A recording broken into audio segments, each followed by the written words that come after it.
Tako. Upam, da vidite vsi prezentacijo, ki sem jo za vas pripravila. Kot rečeno, poslovanje z Avstrijo, sem že povedala, je slej ko prej zanimivo, zlasti čezmejno opravljanje storitev. Tukaj imamo pomembnost oziroma pomembne zadeve, na katere bom opozorila v svoji predstavitvi, so predvsem novele in spremembe, ki so začele veljati z 1. septembrom 2021. Se pravi, v bistvu bom se na te osredotočila, kajti domnevam, da marsikdo od vas že intenzivno deluje na avstrijskem trgu in seveda tudi pozna avstrijski trg in avstrijske predpise. Čezmejno opravljanje storitev je namenjeno pač začasnemu delovanju na avstrijskem trgu, se pravi, da nekdo pride, opravi določen projekt in se potem spet vrne domov in seveda, da ne dela samo na avstrijskem trgu, ampak da vzporedno deluje na obeh trgih in v bistvu v Avstriji samo občasno opravlja storitve in izvaja določene projekte. To je še posebej pomembno zdaj, ko pač dejansko tudi primanjkuje delovne sile v Avstriji in se veliko avstrijskih naročnikov poslužuje podizvajalcev iz Slovenije in drugih držav, tako da se pač pridejo in opravijo projekt v Avstriji, tako da je še posebej pomembno, da ste seznanjeni s tem, kaj vas čaka in kaj se dejansko od 1. septembra naprej spremenilo. Na področju, veste vsi, ki opravljate v Avstriji storitve, ki so v Avstriji regulirane, jih je treba priglasiti na ministrstvo, to se ni spremenilo.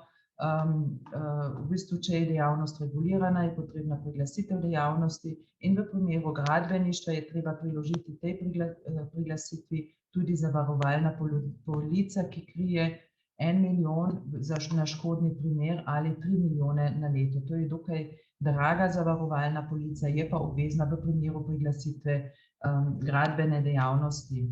Tako da priglasitev kot taka velja slej ko prej 1 leto in jo treba vsako leto obnoviti.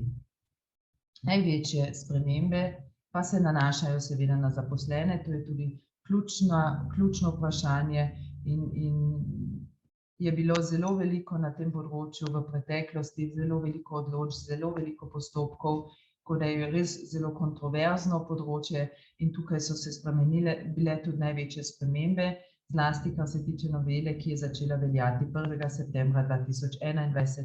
Morda dodam še to, novela je vsekakor posledica 2 odločb Evropskega sodišča v zadevah Čepelnik in Maksimovič.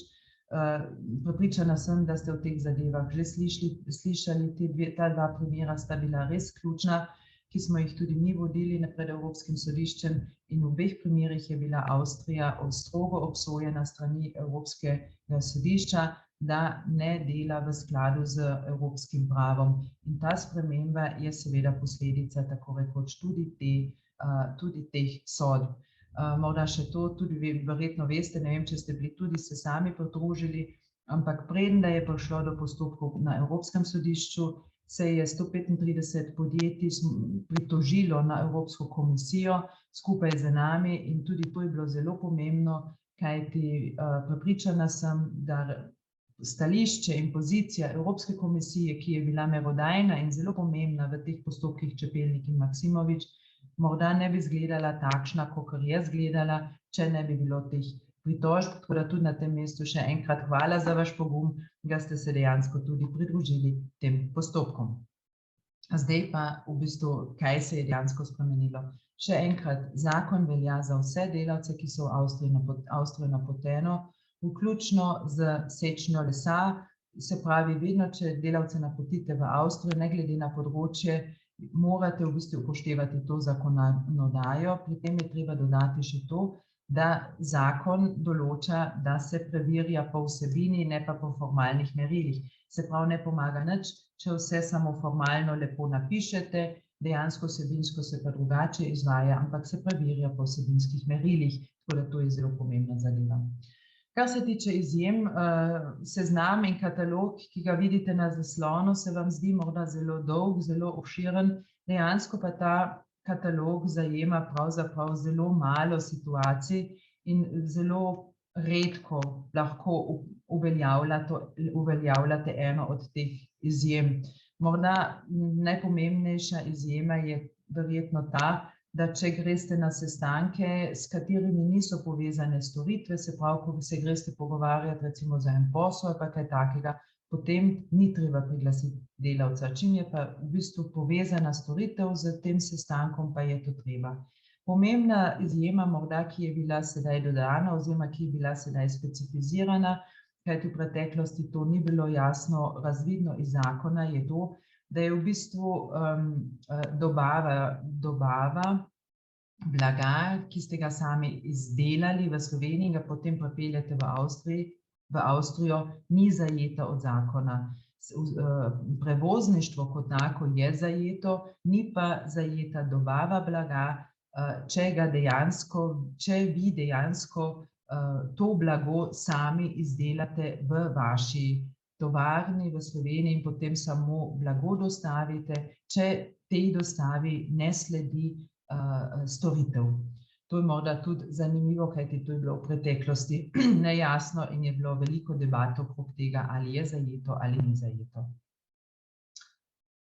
Priglasitve delavcev ostanejo tudi v bodoče. Imamo tudi v bodoče priglasitev ZKO3 in ZKO4. 3 se nanaša na podjemno pogodbo, ZKO4 se nanaša na posojanje delovnih sil. Ena sprememba in ena olajšava, ki jo želim predstaviti oziroma na katero želim opozoriti, je ta, da v bodoče se bo štelo tudi, če ste sicer izbrali napačen obrazec, se pravi v primeru posojanja delovne sile ste izbrali obrazec ZKO3, ampak je bil obrazec popolnoma izpolnjen, pravilno izpolnjen, potem se bo to štelo, da je bila priglasitev pravilna. Kajti v preteklosti se je štelo, če ste izbrali napačen obrazec in tudi, če ste ga popolnoma pravilno izpolnili, se je štelo, da priglasitev ni bila opravljena in so sledile kazni. Se pravi, to se bo v bodoče spremenilo in mislim, da je to kar zelo pomembna sprememba, ravno zaradi tega, ker je razdelitev in razmejitev med ZKO4 in ZKO3 zelo zahtevna tudi za pravnike. To, da priglasitve ne opravljate na zalogo, to seveda velja tudi za bodoče, zaradi tega, ker so priglasitve seveda osnova vseh kontrol. Treba je priglasiti tudi vse spremembe delavce, če niso na gradbiščih, je treba priglasiti. Tukaj so avstrijski organi zelo strogi in je to treba absolutno upoštevati. Kajti, če tega ne storite, lahko že spet sledijo globe in je to seveda zelo neprijetno, če zaradi ene take malenkosti tako rekoč dobite globo, ki je pač tudi kar nekaj. Spremenile so se okvirne priglasitve in sicer glede na časovno obdobje. Prej je bilo to možno za 3 mesece, za maksimalno 3 delavce in 3 naročnike. To se je spremenilo na 6 mesecev, 5 delavcev in 5 naročnikov. Se pravi, tukaj je določena fleksibilnost, morda ne v takem obsegu, kot bi si to vsi želeli, ampak določena fleksibilnost je, ki verjetno odraža malo bolj to dejansko stanje gospodarstva in potrebe v gospodarstvu. Kar se tiče dokumentov za napotene delavce, se v glavnem ni nič spremenilo, še vedno je treba imeti s seboj A1 obrazec, priglasitve, delovno dovoljenje, pogodbe, plačilne liste, obračun plač in popis delovnega časa. Popis delovnega časa je zelo pomemben dokument, ki ga je treba voditi in ki ga morajo delavci voditi na delovišču, da se dejansko vidi, koliko časa so delali v Avstriji in ali so potem dejansko bile plače tudi ustrezno obračunane. Plače bodo v bodoče sigurno ena ključnih tem, kajti tudi na tem področju imamo določene spremembe, kar bistvene spremembe, ki imajo seveda tudi gospodarsko implikacijo, tako da o tem bomo še govorili. Dokumenti morajo biti v Avstriji na voljo v trenutku kontrole, v nemškem ali angleškem jeziku, oziroma tako za pogodbo velja, da je lahko na voljo tudi v angleškem jeziku, vse ostalo pa mora biti seveda na voljo ali v slovenskem, oziroma ne v slovenskem, v nemškem jeziku v trenutku kontrole. To sem vam še enkrat napisala, kaj ni treba imeti v trenutku kontrole, to je pogodba z naročnikom, tako da v bistvu to so spremenili. Ampak to seveda velja samo v tistih primerih, ko napotitev ne traja več kot 24 ur. Tudi tukaj zakon spreminja in sicer ali gre za res kratkoročno napotitev ali za klasično napotitev. V teh kratkoročnih napotitvah maksimalno 24 ur so določene olajšave in sem vam tukaj napisala, kaj vse ne rabi imeti tisti delavec s seboj, če res gre samo opraviti en kratek servis in ne izvaja dejanskih storitev dalj časa v Avstriji. Kot rečeno, dokumenti morajo biti v Avstriji na delovišču ali pri osebi, ki je navedena v priglasitvi. To je zelo pomembno. Zakon tudi predvideva, da je možno dokumente shraniti pri avstrijskem odvetniku ali davčnem svetovalcu. To je zelo pomembno zaradi tega, ker v primeru kontrole se potem organi povežejo pač z odvetnikom, ki potem posreduje dokumente in to težavo oziroma vprašanje, ali so bili dokumenti dejansko na licu mesta ali so morda delavci pozabili dokumente in tako naprej, v bistvu ni več težava za vas, ampak se dejansko z organom in z policijo pogovarja potem oseba, ki je bila pooblaščena, na primer odvetnik. Največja sprememba, kot sem že napovedala, so pravice delavcev in na tem področju je prišlo tudi do spremembe direktive o napotitvi delavcev in sicer v toliko, kolikor je direktiva oziroma tako, kolikor direktiva predvideva, da so delavci upravičeni do enake plače za enako delo v enakem kraju. Se pravi, ne gre več za minimalno plačo, kot veste, v Avstriji je minimalna plača določena v kolektivnih pogodbah, glede na panoge.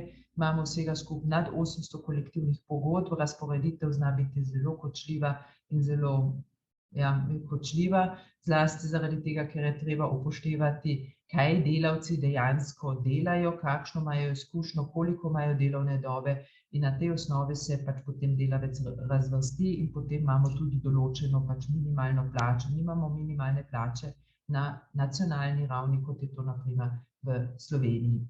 Druga velika sprememba je ta, da bodo napotitve v bodoče možne samo na 12 mesecev, izjemoma 18 mesecev.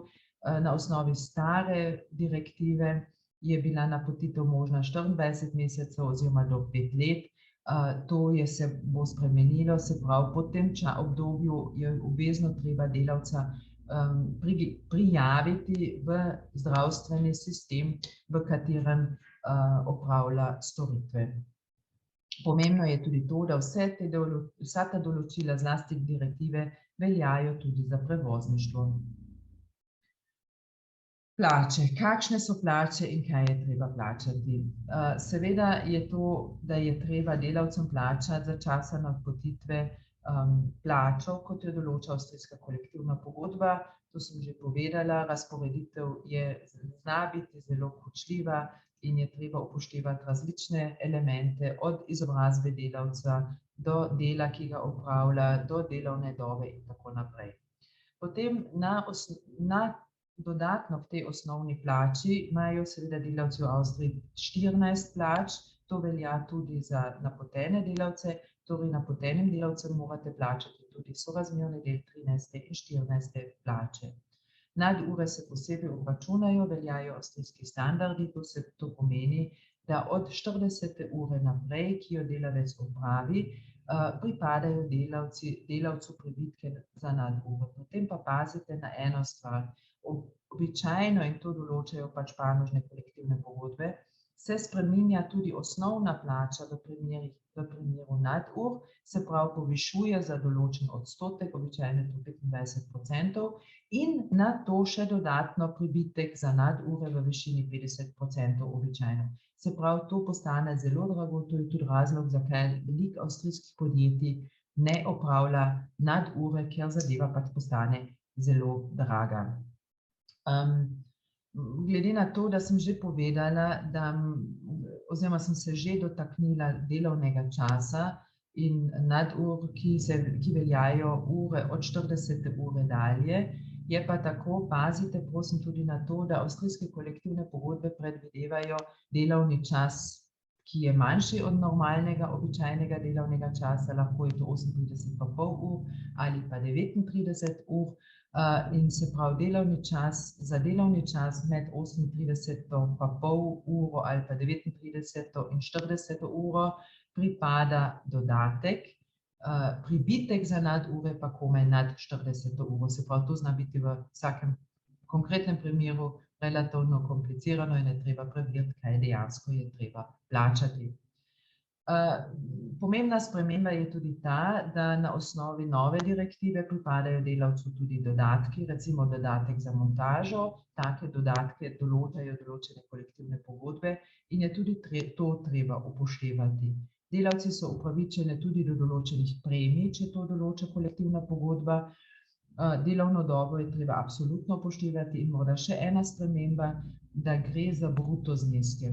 V preteklosti je bila to velika težava v argumentaciji, ali so dejansko plačane tako rekoč, ali so plače in standardi upoštevani, kajti bruto ni enako bruto, v Sloveniji imamo različne bruto, potem so določeni dodatki, ki se drugače obračunajo in s tem seveda na koncu pride do popolnoma različnih zneskov. Tudi v Sloveniji, če obračunate plačo recimo na osnovi 13. člena ali na osnovi 12. člena, to je velika razlika v neto znesku. Se pravi, avstrijska zakonodaja sedaj specificira, da se bodo primerjali bruto zneski, potem kako se pa to dejansko obračuna, kakšni so davki, prispevki in tako naprej. To je pa stvar države, kjer je delavec zaposlen, tako da pomembni so bruto zneski.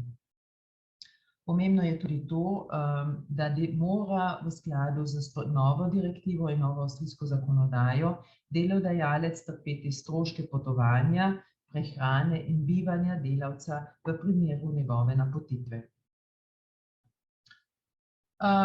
Glede dopusta smo že govorili, oziroma delovnega časa smo že govorili, glede dopusta je tudi tako, da so delavci upravičeni do dopusta, kot to določa avstrijska zakonodaja, če so napoteni. To je še posebej pomembno na področju gradbeništva in tistih panogah, ki jih zajema zakon o BUAK-u in je treba zaradi tega seveda plačevati prispevke v sklad BUAK. Tudi glede počitka velja avstrijska zakonodaja in je to treba seveda ustrezno upoštevati. Morda še nekaj besed k zelo težki razmejitvi med posojanjem delovne sile in pa podjemno pogodbo. Pogoje za to, da se določeno delovno razmerje ali določena pogodba kvalificira kot posojanje delovne sile, po domače bi lahko rekli, da v teh primerih gre samo za to, da pač posodite roke in nobenega materiala.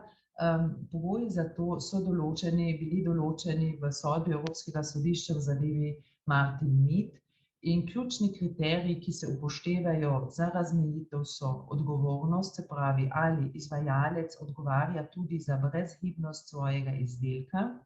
Če odgovarja, potem je to podjemna pogodba, če ne odgovarja, tako rekoč je pač to posojanje delovne sile. Vprašanje, kako so delavci vključeni v podjetje, za katerega delajo, kdo daje na razpolago orodje in kdo daje na razpolago material. Vsi ti pogoji se ocenjujejo skupno, se pravi, ne gre za to, če je en pogoj izpolnjen, je to pač ali pa neizpolnjen, potem se pač kvalificira kot podjemna pogodba ali pa posojanje delovne sile, ampak je treba vse te pogoje skupno preveriti in na koncu narediti skupno oceno. Zakaj je to pomembno? Kajti v primeru posojanja delovne sile delavci zapadejo pod avstrijsko dohodnino od prvega dne napotitve dalje, ne glede na določila v sporazumu o preprečevanju dvojnega obdavčevanja med Avstrijo in Slovenijo. Če se dohodnina ne plača v Avstriji, je treba plačati 25% odbitni davek, ki potem velja kot ene vrste garancija za pač to dohodnino v Avstriji. Treba je povedati tudi eno zadevo, opažamo, da zelo veliko avstrijskih naročnikov enostavno izkorišča to možnost, si zadrži 25% od fakturiranega zneska in argumentira s tem, da pač mora plačati 25% odbitni davek. Če je temu tako, vam zelo svetujem, da se pač povežete z odvetnikom ali z nekom, ki vam tukaj lahko pomaga, kajti ta debata ni tako enostavna. V preteklosti sem imela dosti debat tudi s temi podjetji, avstrijskimi naročniki, ki so enostavno zadržali teh 25% z argumentom, da slovensko podjetje ni pač predložilo Freistellungsbescheid. Zgodilo se je pa tudi, da morda celo po pomoti ali ker so dobili napačne informacije in smo potem te zadeve pač uskladili in tudi pač predstavili in smo te zadeve rešili. Tako da mislim, da je, če res pride do tega, vam svetujem, da dejansko se obrnete na nekoga, ki se pač spozna na to zakonodajo, da se to lahko ustrezno reši, kajti 25% ni tako malo, kar se da zadrži. No, sedaj pa nekaj zelo razveseljivega. Z novelo zakona so se spremenile tudi globe. Veste, da so v preteklosti bile globe, jaz bi skoraj upala povedati, smrtonosne. Zelo veliko podjetij, oziroma ne samo podjetij, ampak direktorjev so imeli potem, tudi grozil stečaj zaradi teh glob. Globe so bile neusmiljene, astronomske, 100 000 evrov ni bila izjema in bile so tudi milijonske. Na osnovi sodbe Maksimovič je prišlo do tega, ker je Evropsko sodišče zelo jasno kritiziralo to avstrijsko prakso glede glob in določila glede glob, zlasti, da zakon, da je odvisna globa tako rekoč od števila delavcev, da ni minimalna kazen, da je dodatno še predvidena zaporna kazen v primeru, da pač se ne plača kazen. Vse to je Evropsko sodišče zelo strogo kritiziralo in je prišlo do spremembe, tako da v bodoče je seveda globa, ampak da globa ni več odvisna od števila delavcev, se pravi, kumulacija je padla, ni več tako, kot je bilo v preteklosti. Če je bilo 10 delavcev napotenih, je bilo 10 krat 1000 evrov za en prekršek, ali pa če jih je bilo več. Tudi minimalna kazen, veste, da v preteklosti zakon predvideval minimalno kazen 500 ali 1000 evrov do 20-50 000 evrov, na primer. To je odpadlo, se pravi, razpon je zdaj dejansko od 0 do 20 000. Kako se bo to pa v praksi razvilo, pa še ne vemo. Zdaj smo že kar par odločb smo dobili in smo videli, da se organi in avstrijski upravni organi, zlasti na prvi stopnji, kar držijo prakse po stari zakonodaji, kar pomeni, da kljub temu, kar izhajajo iz ene določene minimalne oziroma iz ene odrejajo kazni minimalno 1000 evrov. Se pravi, to bomo videli, kako se bo to v bodoče razvilo. Zakon je pač v veljavi komaj 3 mesece, ampak verjetno bo treba tudi tukaj še marsikaj storiti. Morda še ena zelo pomembna zadeva in zelo pomemben podatek. Avstrijska vlada je seveda zavezana že vrsto let in tudi pripravila domačo stran Entsendung.at, kjer so pač osnovni podatki. Na tej domači strani seveda to stran mora aktualizirati, je pa seveda so to splošni podatki, ki niso za konkretni primer, se pravi, si morate podatki, ki jih dobite na tisti domači strani, potem aplicirati sami.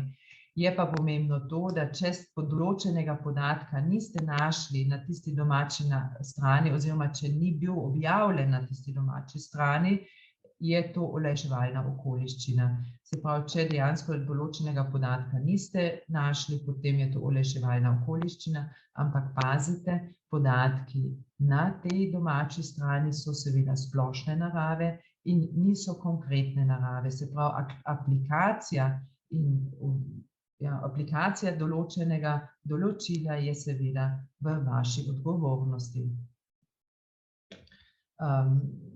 Še enkrat morda, ker Maksimovič, to je bil primer C-64/18, lahko najdete to odločbo tudi na spletu, če v brskalniku tipkate to številko, boste to našli in boste lahko prebrali, zakaj je šlo. Šlo je v bistvu za plačno dokumentacijo, kjer so bile odrejene kazni v višini 2,6 milijonov na direktorja, ker je bilo kar nekaj direktorjev vključenih. Avstrijski naročnik sam je imel 4 člane uprave, izvajalec še enega, 5, se pravi, da smo prišli vsega skupaj na 23 milijonov kazni zaradi manjkajočega papirčka, ki je potem dejansko bil v roku 2 urah tudi dostavljen. Tako da tukaj absolutno vidimo nesorazmernost te avstrijske kazenske politike, ki jo predvideva zakon, in to se je, hvala Bogu, tudi nekoliko spremenilo.